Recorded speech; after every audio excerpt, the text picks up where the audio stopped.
മറക്കണോ? പഴയതൊക്കെ ഞാൻ മറക്കണോ? എന്തൊക്കെയാണോ ഞാൻ മറക്കേണ്ടത്?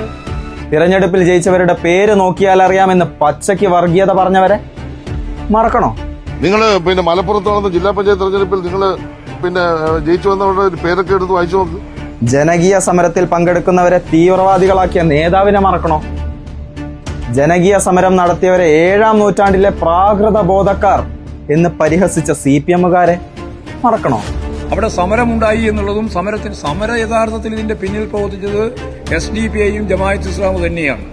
പുസ്തകം വായിക്കുന്നവർക്കെതിരെ UAPA ചുമത്തിയ റിയാസ് മൗലവി വധക്കേസ് പ്രതികൾക്കെതിരെ UAPA ചുമത്താതെ അവരെ വെറുതെ വിടാൻ സഹായിച്ചവരെ മറക്കണോ?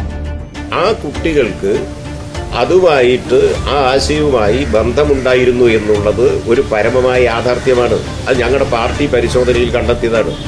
കാസർഗോഡ് റിയാസ് മൗലവി വധക്കേസിൽ 3 പ്രതികളെയും വെറുതെ വിട്ടു. കേരളത്തെ വർഗീയമായി വിഭജിക്കുന്ന CPM നേതാക്കൾ നടത്തിയ പ്രസ്താവനകൾ മറക്കണോ?